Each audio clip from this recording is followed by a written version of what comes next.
పత్రిజీకి ప్రతిరూపం PMC pyramid meditation channel ప్రేక్షకులకి ఆత్మ ప్రణామాలు. పత్రిజీతో నా ప్రయాణం ప్రత్యేక కార్యక్రమానికి ఇదే మా సాదర స్వాగతం. బ్రహ్మర్షి పత్రిజీ ఒక మహాస్ఫూర్తి, ఎందరినో ధ్యానులుగా ఆత్మజ్ఞానులుగా మలిచిన మహాగురువు. ఆ మహాజ్ఞానితో ప్రయాణం అంటేనే ఎందరో సీనియర్ పిరమిడ్ మాస్టర్స్ 3 దశాబ్దాలుగా ఆ మహాగురువుని గమనిస్తూ ఎన్నో నేర్చుకుంటూ వారిని వారు అద్భుతంగా మలుచుకున్నారు. మరి ఆయనతో ఎన్నో అనుభవాలు, అనుభూతులు, మధుర స్మృతులు. మరి ఈరోజు వారి అనుభూతులు మనతో పంచుకోవడానికి విచ్చేశారు సీనియర్ పిరమిడ్ మాస్టర్ రంగంపేట వాస్తవ్యులు సత్య గారు. మరి వారిని పరిచయం చేసుకుందామా? వెల్కమ్ మేడం, వెల్కమ్ టు పత్రిజీతో నా ప్రయాణం. నమస్తే మేడం, మరి మీ గురించి పిఎంసి ప్రేక్షకులతో చిరు పరిచయం చేసుకోండి. నా పేరు సత్య అండి. మాది రంగంపేట. మేడం, మరి మీరు ధ్యానంలోకి ఎప్పుడు వచ్చారో, ధ్యానం ఎలా పరిచయమైంది, ఎవరి ద్వారా పరిచయమైంది, మీ ధ్యాన జీవితం గురించి కొద్దిగా పరిచయం చేయండి. మేము 2011 చివరిలో వచ్చామండి. ఓకే. అది ఎలా అంటే అది మా బ్రదర్ ద్వారా వచ్చామండి. ఆయన అప్పటికే ధ్యానం చేసేవాడు. అయితే జ్ఞానం అని చెప్పలేదు కానండి. నేను ఒక డిప్రెషన్లో ఉన్నప్పుడు ఒక హాస్పిటల్కి తీసుకెళ్తున్నానని చెప్పి మాకు దగ్గరలో గొల్లలమాడ అని ఒక గ్రామం ఉందండి. అక్కడ అప్పటికే చాలా అద్భుతమైన పిరమిడ్ అన్నమాట అండి, చాలా బాగుంటుంది అది. అక్కడ అప్పటికే 200 మంది జ్ఞానం చేసేవారండి అక్కడ. ప్రతి నెల 2వ తారీఖుని జరిగేదండి అది. అక్కడికి తీసుకెళ్ళి ఆ డాక్టర్ గారు వస్తారు, కూర్చోమని చెప్పేసి అండి నన్ను అక్కడ కూర్చోబెట్టి వెళ్ళిపోయాడు అనమాట అండి. అలాగే డాక్టర్ గారిలాగే మేడం వచ్చారండి, క్లాసు చెప్తున్నారు. క్లాస్ చెప్తే మధ్య మధ్యలో వీళ్ళంతా కూడా నాకు పేషెంట్లా కనబడుతున్నారండి. అంటే నేను డాక్టర్ గారు అనే భావంతో వెళ్ళాం కదా. వీళ్ళంతా కూర్చుని ఉన్నారు, ఒక ఆవిడ అక్కడ ఉన్నారు, ఆవిడేమో డాక్టర్ ఏమో, వీళ్ళంతా పేషెంట్లేమో. అంటే కుర్చీలు, కొంతమంది కుర్చీలో కొంతమంది కింద కూర్చున్నారండి. 200 మంది ఉన్నారు. అయితే ఆవిడ ఒక్కొక్కరు డాక్టర్ దగ్గర కంటే ఒక్కొక్కరు వెళ్తారు కదా, అలా కాకుండా ఆవిడ అక్కడే ఉన్నారు, వీళ్ళు ఇక్కడే ఉన్నారు. ఆవిడ చెప్పుకుంటూ వెళ్తున్నారండి. చెప్పుకుంటూ వెళ్తా మధ్య మధ్యలో కళ్ళు మూసుకోండి, జ్ఞానం చేసుకోండి అని చెప్తున్నారు. అయితే ఆ 1 డే క్లాస్లోనే నాకు ఇంతకుముందు ఎంత డిప్రెషన్ అంటే అండి, ఎన్నో సూసైడ్ అటెంప్ట్లు కూడా చేసుకున్నాం.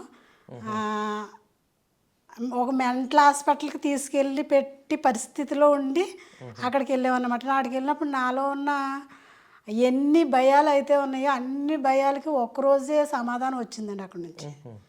ఆ మేడం చెప్పే క్లాస్ 1 డే క్లాస్ అంటే పొద్దున్న 9కి స్టార్ట్ అయితే సాయంకాలం 5 వరకు ఉంటుంది అన్నమాట అండి. మధ్యలో 10 నిమిషాలు 5 నిమిషాలు బ్రేక్, లంచ్ కూడా ఒక ½ అవర్ అండి. అంత చాలా క్రమశిక్షణగా ఉండేదండి. అంత అద్భుతంగా చేయటం ఒక్క రోజులోనే దీంట్లో ఏదో ఉంది. అంటే ఇన్నాళ్ళు మనం చూసిన సమాజం వేరు, ఇక్కడ ఉన్నది అసలు మనం ఎప్పుడు ఊహించను కూడా ఊహించలేదు. ఆవిడ చెప్పిన ఇదేమైనా కానీ ఏదైనా కానీ. అయితే అక్కడ ఒక ఫోటో ఉందండి. అంటే గురువులు అంటే మనకి తెలిసింది ఏంటంటే అండి, ఫోటోల్లోనే ఉంటారని తెలుసు కానీ లైవ్లో ఉంటారని తెలియదు కదా. అక్కడ ఒక ఫోటో ఉందండి సార్ది. అంటే నేనేమనుకున్నానంటే ఇప్పుడు మామూలుగా అందరూ గురువుల్లాగా ఆయన కూడా ఫోటోలోనే ఉంటాడేమో అనుకున్నాం. తర్వాత ఆయన నాకు ఆ ఫోటోతో పని లేదు, అక్కడ చెప్పిన సబ్జెక్ట్ ఏదైతే ఉందో అక్కడ ఆయన చెప్పిన సబ్జెక్టు, అక్కడ చేయించిన జ్ఞాన విధానం అప్పుడు నాకు అవసరం. అందువల్ల దాని మీద నాకు ఇంప్రెషన్ ఏర్పడింది. నేను తర్వాత బుక్స్ చదవటం. అయితే ఫస్ట్లోనే మీరు బుక్స్ చదవాలని చెప్పారండి. బుక్స్ చదవాలి, బుక్స్ చదవటం వల్ల మీకు నాలెడ్జ్ ఇంకా ఉంటుంది. అయితే మెయిన్ ఏంటంటే ఇప్పుడున్న క్లాసులు కానీ ఇప్పుడున్నంత ఇది కానీ అప్పుడు లేదండి. ఒక క్లాస్ కావాలంటే నెల రోజులు వెయిట్ చేయాలండి. ఏదైనా వినాలంటే సార్ సీడీలు ఉండేవి, యూట్యూబ్ అవి ఉండేవి కాదండి. సారు సీడీలు చేశారండి. ఏంటంటే ఆనాపానసతి అని, సాహసం చేయరా అని, ఇంకా చాలా చాలా ఎన్ని 40-50 సీడీలు అండి. కాన్సెప్ట్లు అన్నమాట. సీడీలు అయితే 10 ఎన్నో ఉంటాయి, కానీ అందులో కాన్సెప్ట్లు మాత్రం 40 ఎన్నో ఉంటాయి. రోజు వింటూ ఉండేవాళ్ళు అండి. అవి వింటూ ఉంటే ఒక్కొక్కటి కూడా మనలో ఉన్న తుప్పు మొత్తం వదిలించేసి ఓకే. ఒక స్టీల్లో తయారు చేసిందండి. తయారు చేసిన తర్వాత ఇంకా నేను మెయిన్ ఇందులోకి రావడానికి కారణం ఏంటంటే అండి, నాకు విపరీతమైన భయం ఉండేదండి. అంటే ఇది చెప్పటం అవసరం అండి. అంత భయం ఉండేదండి. భయం అంటే ఎలాంటి భయం అంటే ఎవరైనా ఎక్కడైనా చనిపోయారంటే వాళ్ళు ఎక్కడో చనిపోతారు, వాళ్ళు నాకు తెలీదు, నేను చూడలేదు, వాళ్ళు నన్ను చూడలేదు, కానీ ఆ చనిపోయిన వాళ్ళు నా దగ్గరికి వచ్చి నన్ను ఏదో చేసేస్తారన్నంత భయం ఉండేదండి. అలాంటి పరిస్థితుల్లో ఉన్నప్పుడు మా ఇంట్లోనూ మా మరిది ఒక అతనండి సూసైడ్ అటెంప్ట్ చేసుకుని చనిపోయాడండి.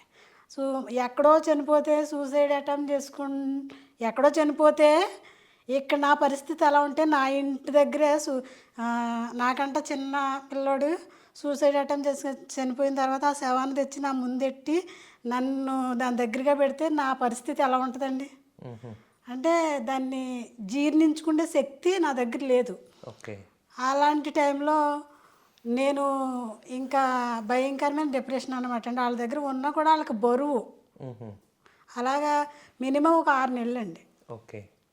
6 నెలలు అంటే చాలా ఎక్కువ కదండి.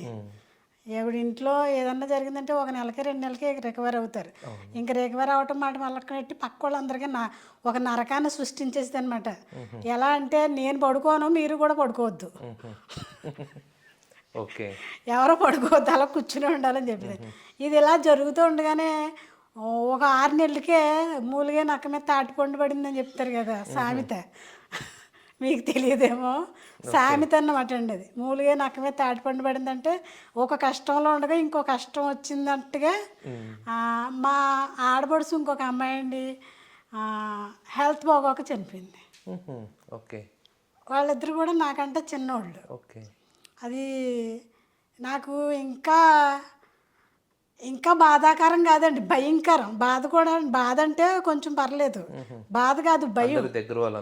అందరూ దగ్గర వాళ్ళు. నాకు నార్మల్గానే ఎవరినో అంటే భయం, ఇది ఇలా జరుగుతుంది, నేను కూడా ఏదో అయిపోతానేమో అనే భయంతో ఇంకా చాలా ఎప్పుడో వచ్చేదానికంటే ఇప్పుడే చనిపోతాడేమో అని సూసైడ్ అటెంప్ట్లు చేసుకుంటేదండి. ఆ పరిస్థితుల్లో ఇలా తీసుకెళ్ళి అక్కడ పెట్టడం వల్ల అండి, ఈ క్లాస్ వినటం వల్ల ఏమైందంటే చావు అనేది ఎందుకు, ఎలాగా, వాళ్ళు చనిపోయారని మనం చనిపోము, అది ఎవరు టైం వచ్చినప్పుడు వాళ్ళు చనిపోతారో, ఆ చనిపోయిన శరీరానికే కానీ చావు ఆత్మకు లేదు, ఇవన్నీ వినటం వల్ల ఏమైందంటే అండి, ఇప్పుడు చావు అంటే ఎంత సింపుల్గా చెప్పాలంటే మా నాన్నగారు చనిపోయారండి రీసెంట్గా ఈ మధ్యలో. ఒక పండగ అన్నమాట అండి. అంతేకాకుండా మా నాన్నగారు, మా తమ్ముడు మెడిటేటర్ కాబట్టి నేను, మా తమ్ముడు, ఇంకొక చెల్లి ఉంది కానీ ఆవిడ పెద్ద పాత్ర వహించదు, సైడ్ క్యారెక్టర్లో ఉంటుంది.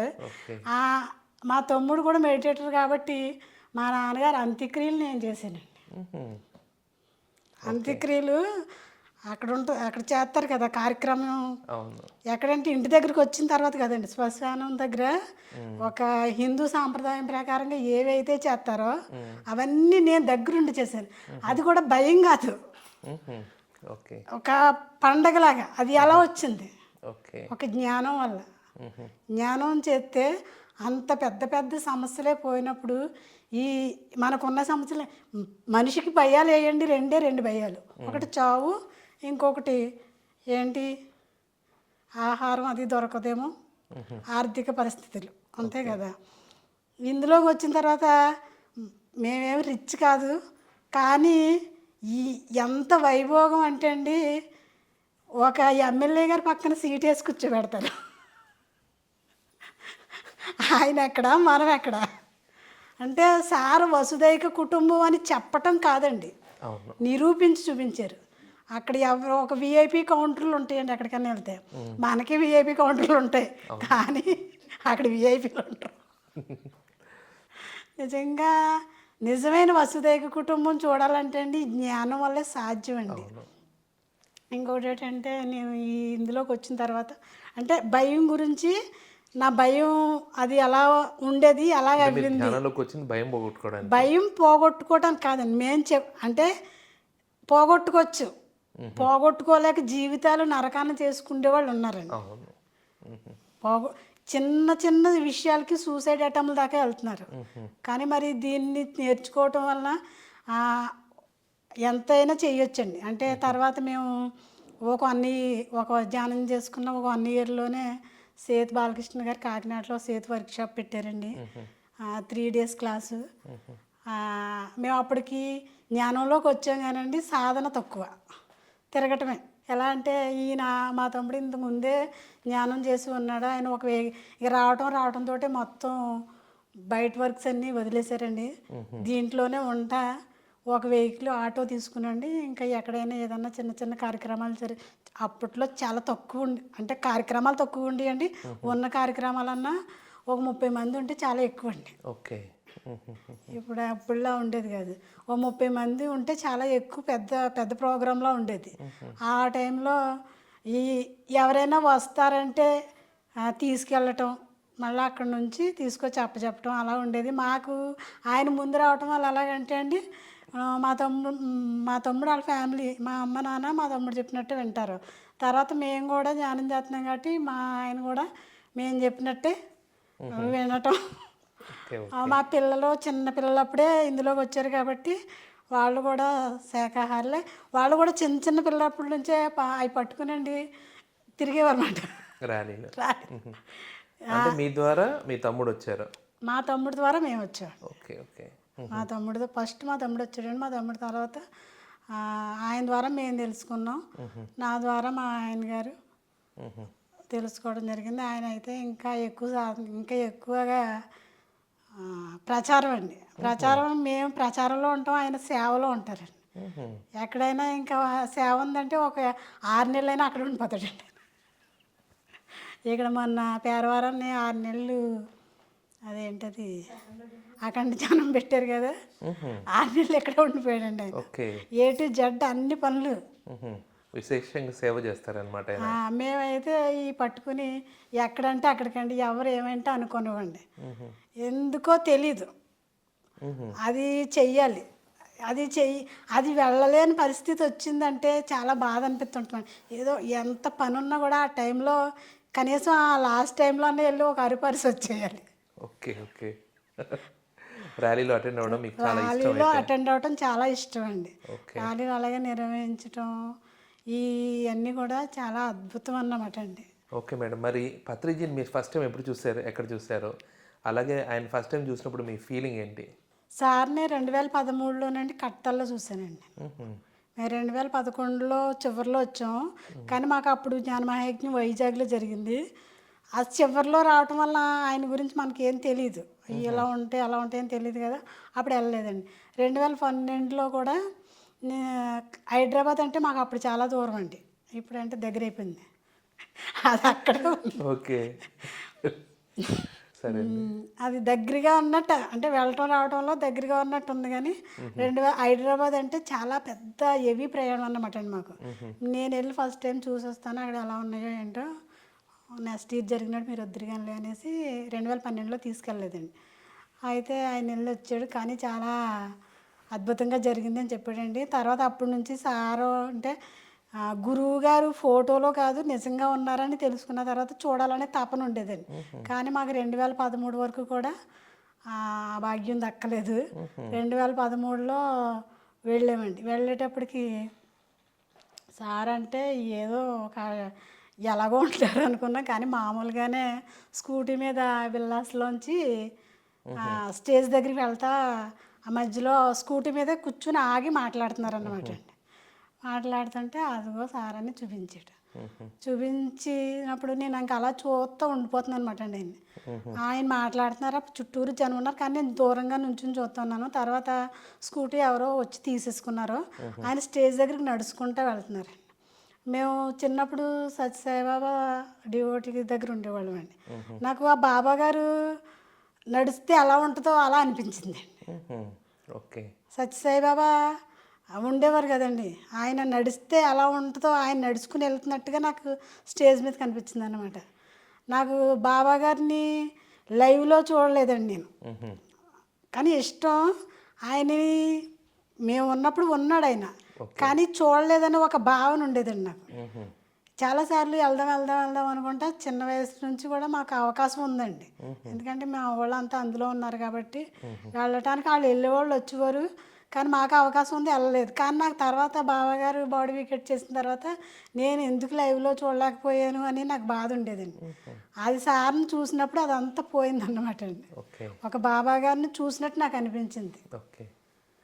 అయితే ఆ రోజు ఇప్పుడైనా ఎక్కువగానండి సార్ ఎక్కడికి వస్తున్నారన్నా వెళ్తాం.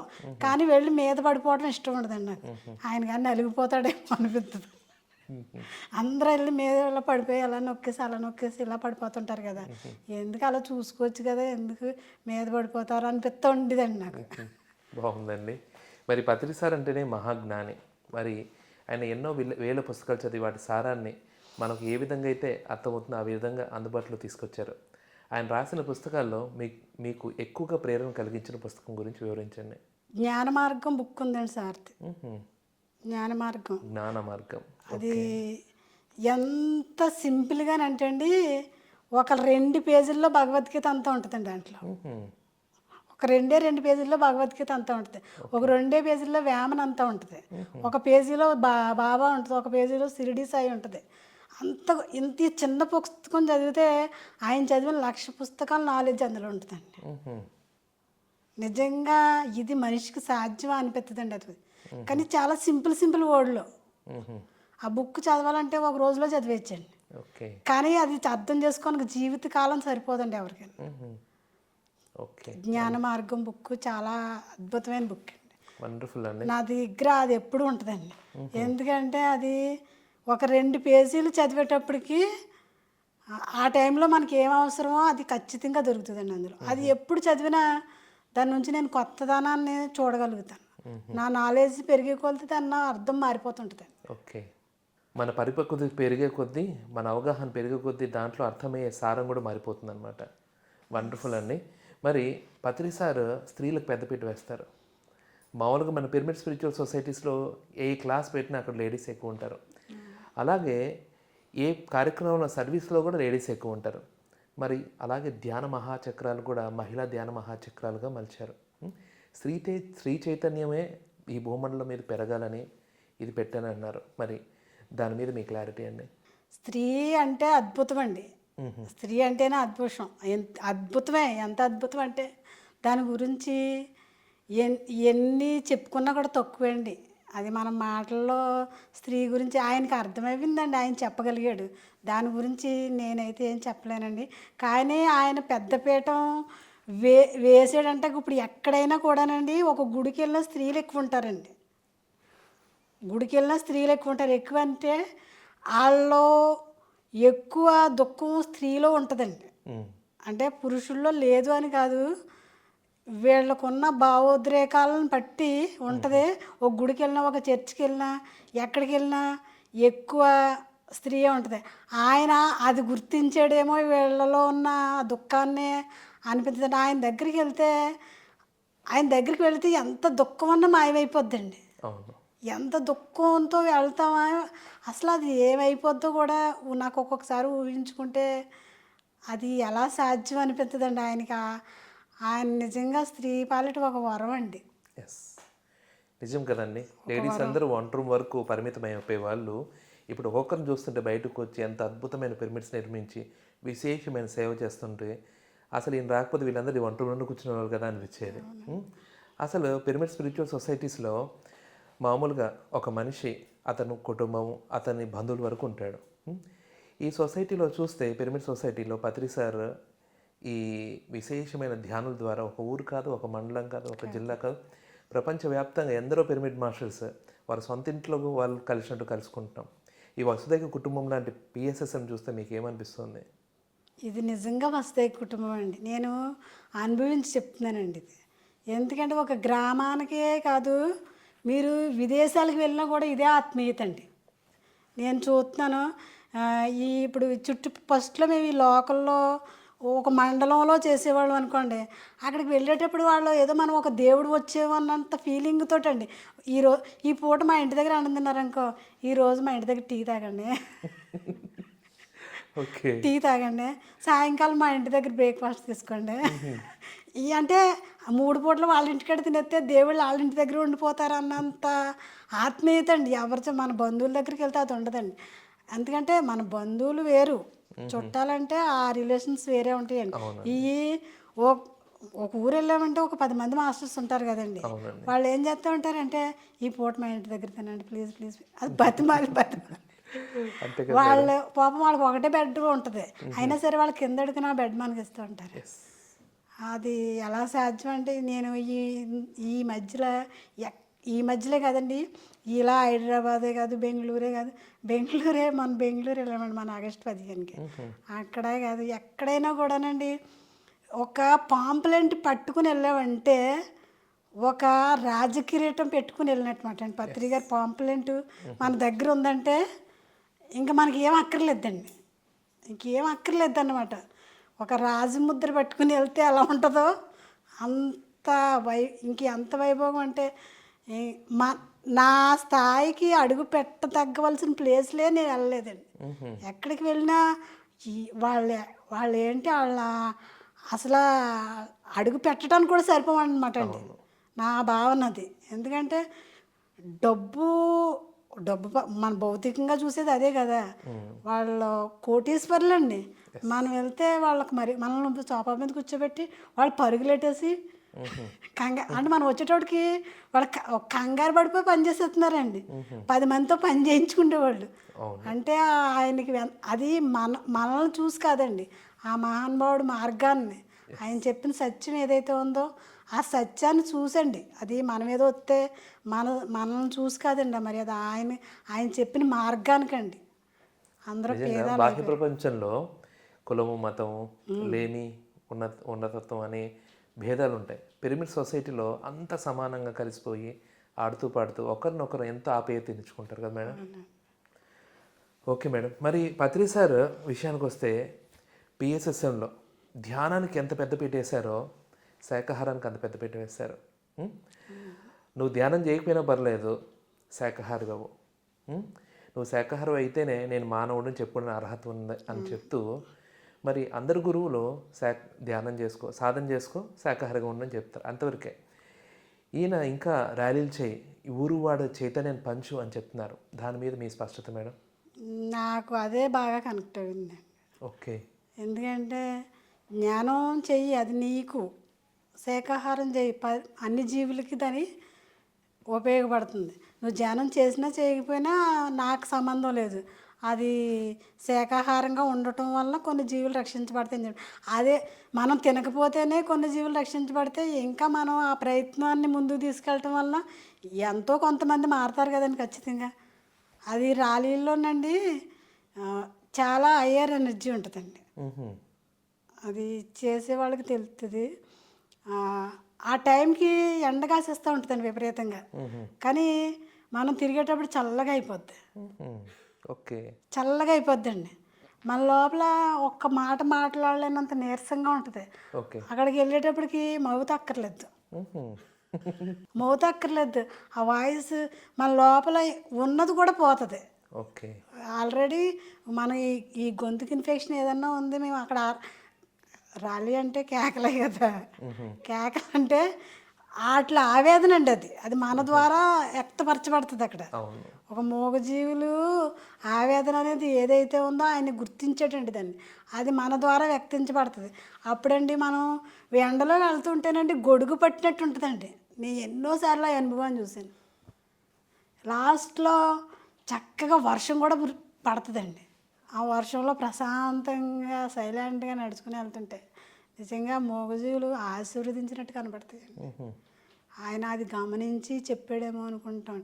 ఎన్నో అద్భుతాలండి ర్యాలీలు జరిగేటప్పుడు, నిజంగా అది అనుభవించాలండి ప్రతి ఒక్కరు కూడా. దాంట్లో మనస్ఫూర్తిగా ర్యాలీలు చేసే వాళ్ళ అనుభూతులు మీరు చెప్తున్నారు.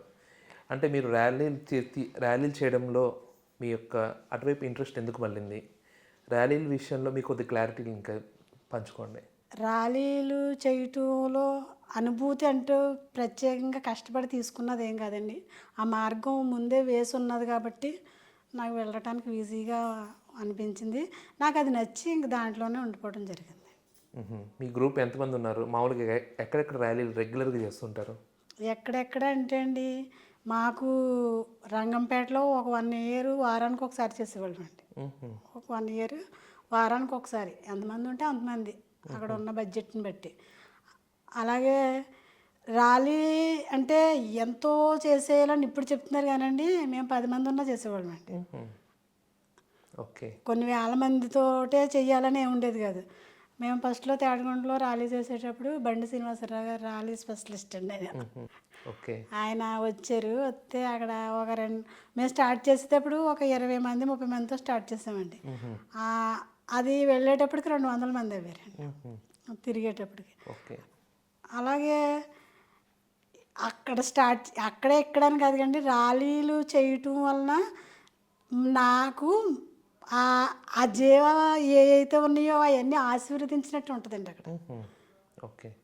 అవి రక్షించబడినప్పుడు మనం చేసే కర్మలు క్లియర్ చేసుకోవటానికి ర్యాలీ కూడా చాలా అద్భుతమండి. సాధన ఇప్పుడు సార్ చెప్పారు కదా, సాధన చేయకపో అది నీ ఇష్టం. కానీ దీంట్లో పాల్గొనటం వలన ఆయన ఏదైతే చెప్పాడో 100% దాంట్లో ఇంకా ముందుగా రీచ్ అవ్వచ్చండి. మన కర్మలు ఏవైతే ఉన్నాయో ఇప్పుడు అంటే మనం తినలేదు, అంతకుముందు తిన్నాం కదా. అవును. అంతకుముందు తిన్నాం కదండి. తెలిసిన తర్వాత మానేసాం, కానీ అంతకుముందు బోళ్ళని తింటాం. వ్యవసాయం నేనే చేశాను. ఓకే. ఓకే. అలాగే అందరూ చేస్తుంటారు కదా, తెలుసు. ఇది చేయటం వల్ల ఎంతో కొన్ని వేల పాంప్లెంట్లు పంచిపెడతామండి. ఒక ఊరు ర్యాలీ అంటే ఒక్కొక్కసారి 5,000 6,000 పాంప్లెంట్లు కూడా పంచిపెడతారండి. అప్పుడు మరి ఆ చదివిన వాళ్ళు ఎంతో కొంత ఎందుకు ఇంతమంది అరుతున్నారని, కనీసం ఎంతో కొంతమంది మారినప్పుడు ఒక మనిషి మారితేనే ఎన్నో జీవరాశులు రక్షించబడతాయి అని చెప్తున్నారు. అలాగా ఒక కుటుంబం మారినా బోళ్ళన్నీ రక్షించబడతాయి కదా. అది మాత్రం మంచి సబ్జెక్ట్. ర్యాలీ వల్ల ఆ పాంప్లెట్ చూడడం వల్ల ప్రతి ఒక్కరు ఒక బీజం అనేది నాటుకుంటుంది. అది ఎప్పుడైనా మొలకెత్తచ్చు. చాలా బాగుందండి. మరి పత్రి సార్ 18 ఆదర్శ సూత్రాలు ఇచ్చారు. ఒక ధ్యాని, ఒక ఎన్లైటెడ్ మాస్టర్ ఎలా ఉండాలంటే ఒక గీటుగా ఆ లక్షణాలు ఇచ్చారు. మరి దాంట్లో ఏమనుందంటే విగ్రహారాధన వద్దని ఉంది. ధ్యానం చే నువ్వే దేవుడు అంటే పర్లేదు, భావన ఉంది. విగ్రహారాధన వద్దన్నారు. ఒక స్త్రీగా దాన్ని ఎలా తీసుకోగలిగారు మీరు? నాకు విగ్రహారాధన మీద ఫస్ట్ నుంచి పెద్ద ఇంట్రెస్ట్ లేదండి. అంటే విగ్రహారాధన చేసే వాళ్ళకి ఇబ్బందిగా ఉండొచ్చు. ఓకే. నాకు ఫస్ట్ నుంచి విగ్రహారాధన చేయమంటే ఎందుకు చేయాలని కూర్చుని ఉండేదండి నాకు. ఏదో ఫార్మాలిటీస్కి పుట్టల దగ్గరికి వెళ్ళి పాలు పోయమని వారు. ఈ పుట్టలేటి, ఈ పాలేటి, ఈ గొడవేటి అని నాకు కూర్చుని ఉండేది. నాకు ఒక బుక్ ద్వారా అన్నీ క్లారిటీకి వచ్చినాయండి. గొల్లపూడి వీరస్వామి గారు అనేసి ఒక బుక్ ఉందండి. అది ఈ దైవభక్తి ఎందుకు, అలాగే ఈ పాలు పోయటం, పూజలు చేయటం, ఇంకా మనిషిలో చాలా రకాల ఒక చనిపోవటం గురించి అయితే ఏముంది, ఇంకా ఈ సృష్టిలో ఏ అయితే మనకి డౌట్స్ ఉన్నాయో అండి, అన్ని డౌట్స్ కూడా అందులో ఒక దాంట్లోనే నిత్యం చేశారు. కానీ ధ్యానం చెప్పలేదండి ఆయన. ఓకే. అవన్నీ చదివి సిద్ధంగా ఉన్న తర్వాతే ఈ జ్ఞానం అనేది రావటం జరిగింది. ఫస్ట్ నుంచి కూడా నాకు పూజలు అంటే ఇష్టం కాదు, కానీ నాకు అది నచ్చేది కాదండి. అంటే అర్థమయ్యేది కాదు. ఓకే. అయితే మరి అందరూ చేసేస్తున్నారు కదా, వాళ్ళకి ఏమన్నా వచ్చేసి నాకు కానీ రాదేమో అని చేసేదనమాట. ఈ ఆలోచన వెరైటీగా ఉంది. మరి అందరూ చేస్తున్నారంటే కరెక్ట్ అయితేనే కానీ చేయరు కదా. మరి అందరూ చేసిన ఏం చేయకపోతే అక్కడ ఏమైనా జరుగుతుందేమో అనే భయం. దేవుడిని భక్తితో మొక్కేవాళ్ళ కంటే భయంతో మొక్కేవాళ్ళు ఎక్కువండి. ఇతను చూసి అదే సంప్రదాయంలో చేసేవాళ్ళు ఉంటారు, ప్లస్ భయంతో చేసేవాళ్ళు ఎక్కువ అండి. భక్తితో చేసేవాళ్ళు చాలా తక్కువ. కొంచెం పాపం చేసాము, అది దేవుడి దగ్గరికి వెళ్తే ఏదో క్లియర్ అయిపోద్ది అని చేసేవాళ్ళు కొంచెం మంది ఉంటారు. అలాగా మనకు భయం లేదు, భక్తి లేదు. కానీ వాళ్ళు చేసేస్తున్నారు కదా, వాళ్ళకి వచ్చి మనకి కానీ రావటం మానేస్తుందేమో అని వాళ్ళ గురించి. తర్వాత ఇప్పుడు మనకి ఈ జీవహింస అనేది ఉంది కదండి, జంతువులను బలిస్తూ ఉంటారు. అమ్మవారు నువ్వు బలి ఇవ్వకపోతే నీ మీద ఆగ్రహించదని చెప్పేవారండి. అంటే ఇంతకుముందు రాలేనప్పుడు నిజమేనేమో అని డౌట్ వచ్చేదండి నాకు. అంటే అమ్మవారు మనల్ని ఎందుకు హింసిస్తుంది, ఆ జ్ఞానం కూడా ఉండేది కదనమాట. అమ్మవారు అయితే మనల్ని ఎందుకు హింసిస్తుంది, అమ్మవారు అంటే అమ్మవారే కదా అన్న క్లారిటీ ఉండేది కదండి. నిజమేనేమో వీళ్ళందరూ ఇచ్చేసాక ఆవిడ మనం కానీ ఇవ్వకపోతే ఆవిడ మన మీద కనబడద్దేమో, ఎందుకు వచ్చిన కూడా అనేసి అనేసి ఇవ్వాల్సి వచ్చేదండి. కానీ ఈ మహానుభావుడు వచ్చిన తర్వాత పూజ ఎందుకు చెయ్యాలి, చేస్తే ఏ విధంగా చేయాలి, అలాగే జంతు బలి ఎందుకు ఇవ్వాలి, జంతు బలి ఎవరు అడిగారు, అవన్నీ అంతకు ముందు చూసాం. ఆ బెమ్మంగారు సినిమా గట్రా చూసాం కానండి, ఈయన వచ్చి చెప్పేదాకా ఆ సినిమా కూడా అర్థం అవ్వలేదు. నిజంగా మొత్తం ఈ శ్వాస మీద చేసిన ఒక పదం చెప్తారు కానండి సారు, దాని వెనకాల ఎన్ని ఉన్నాయంటే తవ్వుకున్నవాడికి తవ్వుకున్నంత. నిజంగా. ఎందుకంటే మీరు చెప్పినట్లు బ్రహ్మం గారి జీవిత చరిత్ర సినిమాలో ఉన్న విషయాలు ఈ ధ్యానంలోకి వచ్చిన తర్వాత అర్థమయ్యాయి చాలామందికి. అవి ఏదో అద్భుతంగా ఉన్నాయి అనుకున్నాం, కానీ స్పష్టత ఈ అవగాహన పెరిగిన తర్వాత వచ్చింది. చాలా బాగుందండి. మరి పత్రి సార్ని ఇంతగా ప్రేమించాం మనం, ఆయన మన జీవితంలో ఒకరిగా చేసుకున్నాం. ఎలా ఉంటుందంటే నిత్యము ధ్యానం గురించి మాట్లాడుకుంటాం, పత్రి సార్ కాన్సెప్ట్స్ గురించి మాట్లాడుకుంటాం. పత్రి సార్ ద్వారా ధ్యానంలోకి వచ్చిన వాళ్ళతోనే ఆ కుటుంబంలోనే మెలుగుతున్నాం మనం. ఆయనలో మీకు నచ్చిన క్వాలిటీస్ ఏంటండి? ఆయన ఏమి చేసినా నచ్చుతాయండి. ఎందుకంటే ఆయన నిజంగా మొట్టినా కూడా నచ్చుతుంది. ఓకే. ఎప్పుడు మొట్టారా? నన్ను చాలా మొట్టడం అంటే చాలా స్మూత్గా. అది చిన్న అనుభవం అండి. సారు నాకు టీ అంటే బాగా ఇష్టం అన్నమాట అండి. మా ఊళ్ళో వ్యాగన్స్ అనేసి మా గ్రూప్లో కొంచెం మంది టీలు అవాయిడ్ చేశారండి కొన్ని రోజులు. రంగంపేటలో వేగన్స్ కూడా ఉన్నారనమాట. అంటే అవాయిడ్ చేశారన్నమాట అండి. నాకు నేను చెప్తే వీళ్ళు వినరు, వీళ్ళతోటి సార్ టీ ఇమ్మని చెప్పాలి. బాగుంది మీ ఆలోచన. అనుకుంటే పెద్దాపురం పిరమిడ్ ఓపెనింగ్ ఒకటి ఉంటే సార్ పెద్దాపురం వచ్చారండి. పెద్దాపురం వచ్చిన తర్వాత రంగంపాటి మాస్టర్స్ ఏం చేశారంటే, దారిలోనే కదండి మా పిరమిడ్స్ చూడడానికి రండి అంటే సార్ వచ్చారనమాట. ఒక మేడం వాళ్ళ ఇంటికి వెళ్ళిన తర్వాత ఆవిడ బాగా వ్యాగన్లో ఫుల్గా ఉన్నారన్నమాట అండి. అనిత మీ ఇంటికి వెళ్తున్నాం కదా, అనిత కదండి లలిత మీ ఇంటికి వెళ్తున్నాం కదా, టీ ఇస్తావా అని అడిగారు సార్.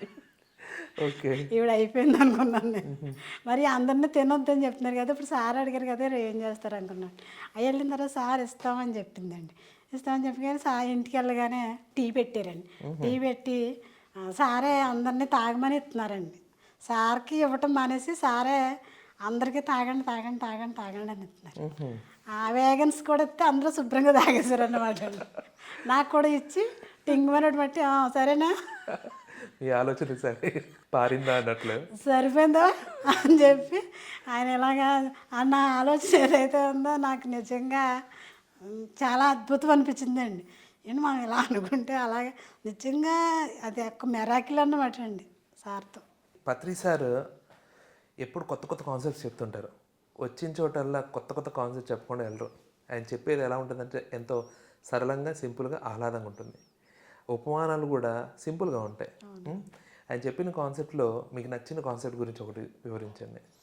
ఆయన చెప్పిన కాన్సెప్ట్లు అన్నీ అద్భుతంగా ఉంటాయండి. తర్వాత నాకు బాగానే ఈ వీరబ్రహ్మేంద్ర స్వామి గారిది ఒకటి చెప్పారండి ఆయన.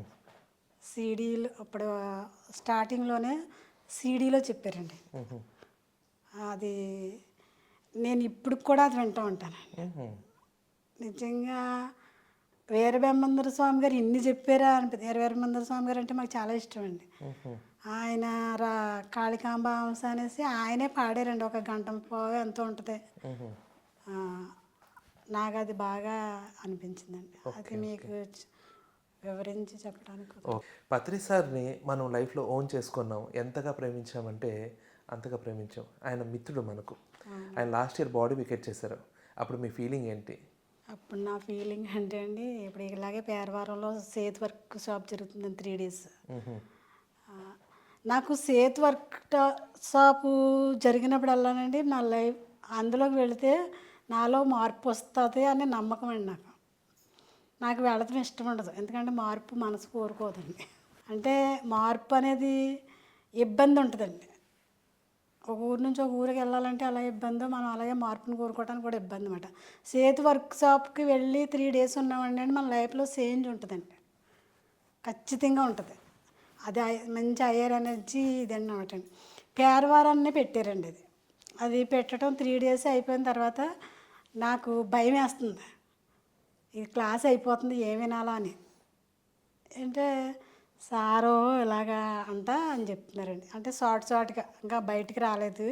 ఆయన ఉన్నారండి అంట అటు అంటే ఇటు అంట అంటున్నారు. ఏంటి అటు అంట ఇటు అంట అనేసి అనుకుంటున్నామంట. ఉన్నారండి ఆయన. కొంచెం మంది ఉన్నారంటున్నారు, కొంచెం మంది లేరంటున్నారు. ఏంటిది అసలు ఏ ఈ సేతు వర్క్షాప్లోంచి వచ్చి ఏదో గుడ్ న్యూస్ వింటామంటే ఇదే న్యూస్ అంటే ఆయన నాకు అనిపించింది ఏంటంటే అండి, ఆయన బాడీ వికెట్ చేసాడు అన్న పదం వింటాకే నాకు ఆ 3 days వర్క్షాప్ అవసరం అండి అక్కడ. ఓకే. అంత ఎనర్జీ కావాలి నాకు, లేకపోతే విని తట్టుకోగలిగే శక్తి నా దగ్గర లేదు. ఓకే. అది మామూలుగా నేను ఇంటి దగ్గర ఉన్నప్పుడు చెప్పేస్తే టక్మని అక్కడే పడిపోతాను అనమాట అండి. అంత ఇది అంటే ఇక్కడ ఉండటం వల్ల ఇంత మాస్టర్స్ అప్పటి వరకు సేతు వర్క్షాప్ ఏముంటుంది, అంతా కూడా అది హయ్యర్ ఎనర్జీ నాలెడ్జ్ అండి. అంత శక్తితో నింపి ఆ బయటకు వచ్చిన తర్వాత ఆ న్యూస్ చెప్తే తట్టుకోగలిగే శక్తి నా దగ్గర లేదని నాకు అర్థమైందండి. అది విన్న తర్వాత వెంటనే సారు ఉన్నారు అంటున్నారు, లేరు అంటున్నారు. కొంచెం మంది అంటున్నారు లేకపోతే ఇంకే వీళ్ళు ఏం చేస్తాం అంటున్నారు. ఉన్నారో లేరో ఏదో ఒకటి వెంటనే కారు పెట్టండి. కారు పెట్టుకుంటే బడ్జెట్ కాదండి మాది. అంటే ట్రైన్కి వెళ్తే ఎప్పటికి వెళ్తామో తెలియదు, కారు పెట్టండి అని చెప్పాను. కారు పెట్టండి, డబ్బుల కోసం ఏం ఆలోచించకండి అని చెప్తే హైదరాబాద్ కారు మీద వెళ్ళాలంటే ఎంత అవుతుందండి? మినిమం మన కారు అయినా కానీ 10,000 అవుతుందండి. మన కారు మన డ్రైవర్ అయినా 10,000 అవుతుంది. అయితే కారు పెట్టండి అని చెప్పేసామండి. కారు పెట్టామని చెప్తే మా బ్రదర్ వాళ్ళ కారు పెట్టారండి. తర్వాత ఇలా కారు వెళ్తుందని చెప్తే అలాగే కారు నిండా అందరూ వచ్చారండి, మనకేం అవ్వలేదు. అక్కడ వెళ్ళేటప్పటికి సార్ ఉన్నారండి, చైర్లోనే కూర్చోబెట్టి ఉంచారు. కానీ అంత బలహీనమైన క్షణంలో కూడానండి సారు సేవ అంటే చెప్తాను, ఆయన శరీరం అసలు సహకరించలేదండి. కానీ ఆయన అలాగ ప్రేమగా వెళ్ళేవాళ్ళని వచ్చేవాళ్ళని అలా ఒక్కొక్కరిని ఎంతో ఏకాగ్రతతో చూస్తున్నారండి. అది నాకు నా కోసమే చూస్తున్నారేమో అనిపించినట్టు అనిపించిందండి. అయినా నా కోసమే కూర్చున్నాడేమో, నా కోసమే చూస్తున్నాడేమో అన్నంత అలా అనిపించి సార్ని చూసేదాకా ఎంతో ఆతృతతో ఉన్నది. ఆయన చూడగానే మొత్తం అంతా నార్మల్లాగా వచ్చేసింది అనమాట అండి. నార్మల్ పర్సన్లాగా వచ్చింది. బయటకు వచ్చి కూర్చున్నాం. కూర్చుంటే బాగా బాడీ వీక్ అయిపోయింది. అండ్ సారు బాడీ వికెట్ చేయడానికి మనం అందరం వెళ్ళామనుకుంటున్నాం కానండి, మనల్ని అందరూ రప్పించుకోవటమే కదండి, మన అందరి అనుమతి తీసుకున్నారని కూడా నేను అనుకుంటానండి. ఎందుకంటే ఆయన ప్రతి ఒక్కరితోటినండి ఎంతో ఇలా అద్భుతంగా ఎంత ప్రేమగానే అంటండి. నాకు బయటకు వచ్చాక నాకు అనిపించిన ఆలోచన, ఎవరైనా ఏమనుకోనివ్వండి, సార్ ఇంకా ఆ బాడీలో ఉండి అంత ఇబ్బంది పడతాం అవసరమా అనిపించిందండి నాకు. ఓకే. అంటే బాడీ అంతా బాగా వీక్ అయిపోయింది కదా, ఆయన ఫుల్లా చూసాం. ఆ శరీరంలో ఉంటే ఆయన ఇబ్బంది పడతారు తప్పించి మామూలుగా ఇంక మనతో ఉండలేరు కదా, ఇంక అలాంటప్పుడు ఆ బాడీలో ఎందుకు అనేసి నాకు ఒక ఆలోచన వచ్చిందండి. అలాగే అందరికీ వచ్చి ఉండొచ్చేమో కదా, అవును, అందరికీ వచ్చి ఉండొచ్చేమో కదా నాకు అనిపించిన తర్వాత మేము బయటకు వచ్చిన 1 minute 1 గంట 2 గంటల్లోనే ఆయన బాడీ వీకెట్ చేశారు. అంటే ప్రతి ఒక్కరికి కూడా ఆయన నన్నే చూస్తున్నారేమో, నాకే చెప్తున్నారేమో, ఏం చెప్పినా అలాగే అందరికీ అలాగే అనిపిస్తుంది. ఆయన ప్రేమ అంత ఇదిగా ఉంటుంది. దాన్ని ప్రేమ అనకూడదండి, ఏమనాలో ఇంకా అతీతమైందండి. పత్రిజీ అంటేనే సేవకు ప్రతీక. ఒక గురువు ఒక ఆధ్యాత్మికత విషయంలో పరిపూర్ణంగా సత్యాన్ని సూటిగా తీసుకొని వచ్చి ఆ సత్యం కోసం సేవ చేసిన వాళ్ళు బ్రహ్మర్షి పత్రిజీని మించి లేరేమో అనిపిస్తుంది. ఎందుకంటే మీ శ్వాసే మీ గురువు, మీ అంతర్చైతన్యమే మీ గురువు. బాహ్యంగా ఉన్న నేను మీలోని గురువుని పరిచయం చేయడానికి ఉన్నాను కానీ నేను గురువుని కాదని చెప్తూనే చివరి శ్వాస వరకు ఆయన ఆఖరికి మీ తదనంతరం ఎవరు అంటే నేను, నా ద్వారా వచ్చిన లక్షలాది మందిరే నా తదనంతరం అని చెప్పారు. సేవ చేస్తూనే ఆధ్యాత్మికత అంటే స్వేచ్ఛ, అందరికీ స్వేచ్ఛనిచ్చారు, అందరిని గురువుగా మలిచారు. అంతేనంటారా? అవునండి. మరి అంత విశేషమైన సేవ నిస్వార్థంగా చేసి చూపించారు. మరి ఆయన సేవ గురించి మీ అభిప్రాయం చెప్పండి. ఆయన సేవ గురించి అభిప్రాయం నేనేం చెప్పలేనండి. ఆయన సేవ ఆయన చెప్పలేదండి, చేసి చూపించారు. మనం కూడా వీలైతే మన పరిధిలో మనం కూడా చేసే చూపించాలండి దాన్ని. మాటల్లో చెప్పుకోదగింది కదండి. ఆయన రుణం మనం ఎన్ని జన్మలైనా కూడా తీర్చుకోలేం. ఆయన సాంగత్యంలో ఉన్నామంటేనే, ఎన్నో జన్మల తపస్సు ఉంటేనే కానీ ఆయన సాంగత్యంలో ఉండవండి. ఆయన సేవ గురించి మనం ఏం మాట్లాడగలమండి? అవును. అసలు మాట్లాడలేము. కానీ మన పరిధిలో మనం మనకున్న టైంని ఏదో ఒక రూపంగా దాన్ని మన సేవకి తన్మందన్ ఏ విధంగా వీలైతే ఆ విధంగా చేసి మనం నిరూపించుకోవాలండి. ఆయనకి ఎంత చేసినా చాలా తక్కువ అండి. అవును. ఎంత చేసినా కూడా చాలా చాలా తక్కువ. ఆయన ప్రతి ఒక్కరిని కూడా గురువులుగా చూడాలనుకున్నారండి. అది ఎక్కడ వీలు కాని పని. గురువు అంటే గురువు ఒకడే ఉంటాడు. అలా కాకుండా మీరంతా గురువులే అని చెప్పి మీ అందరూ ఇక్కడ సేవ కూడా నువ్వు ఎవరో చెప్పితే చేసేది కాదు. ఎవరి పరిధిలో వాళ్ళు చేసుకుంటూ వెళ్ళిపోవాలండి దీన్ని. ఈరోజు ఒకరికి అన్నం పెట్టి, అన్నం అంటే అన్నమే కాదు, ఆ టైంకి అక్కడ ఉన్న పరిస్థితులకి ఏదైతే అవసరమో అది ఇచ్చుకుంటా మన పరిధిలో మనం ప్రతి నిమిషం అండి, అర్ధరాత్రి కాడ తలుపు కొట్టినా పొద్దున్న రానకుండా మనకు వీలైనంతలో సేవ మనం చేసుకుంటా ఆయన్ని ఆచరించటమే మనం ఆయనకి ఇచ్చి కృతజ్ఞత ఉందండి. చెప్పిన పదాలు పట్టుకొని ఏదో మీటింగ్లో చెప్పుకోవటం కాకుండా ఆచరణ కావాలండి. ఆచరణ కావాలి. మాటలు తక్కువ, చేతలు ఎక్కువ. అదే ఆధ్యాత్మికతలోని పత్రిసారి మనకు చూపించింది, ఆచరణ చేసి చూపించింది. మరి చివరిగా పిఎంసి ప్రేక్షకులకి మీ సందేశాన్ని ఇవ్వండి. మేము శాఖాహారానికి వెళ్ళినప్పుడు గట్టా పిఎంసి చూడండి అని చెప్తూనే ఉంటామండి.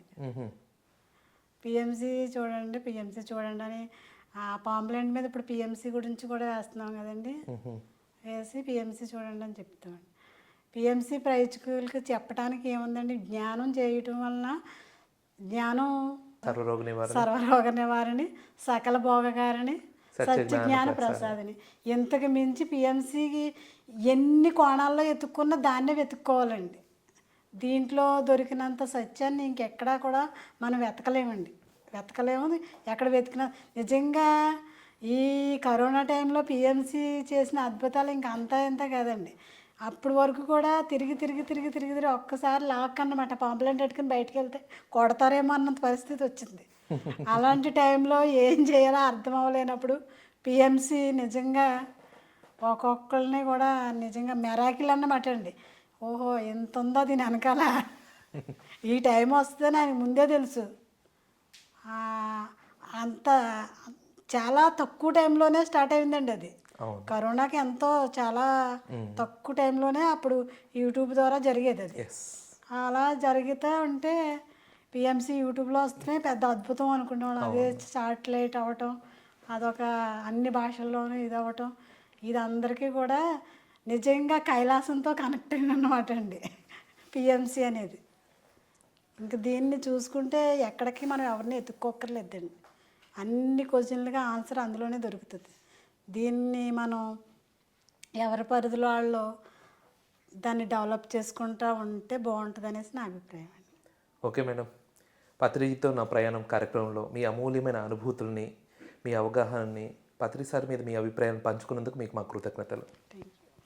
ఓకే ఫ్రెండ్స్, చూశారు కదా, రంగంపేట వాస్తవ్యులు సీనియర్ పిరమిడ్ మాస్టర్ సత్య గారి పత్రికతో నా ప్రయాణం కార్యక్రమంలో భాగంగా వారి యొక్క స్పష్టమైన అవగాహన, పత్రిజీని అవగాహన చేసుకుంటే వారి జీవితంలో ఎంత అద్భుతంగా సేవ చేస్తారో, వారి జీవితాన్ని ఎంత ధైర్యంగా సాహసశీలుగా వాళ్ళు మార్చుకుంటారో, ఒక స్త్రీ ధ్యానిగా మారితే వారి కుటుంబాలని ఎంత ఉన్నతంగా మలుచుకోగలరో గమనించాం కదా. మరి నెక్స్ట్ ఎపిసోడ్లో మరొక సీనియర్ మాస్టర్ యొక్క పత్రిజీతో వారికి ఉన్న అనుబంధాన్ని, అనుభూతుల్ని, ఆనందాన్ని పంచుకుందాం. చూస్తూనే ఉండండి పిఎంసి ఛానల్.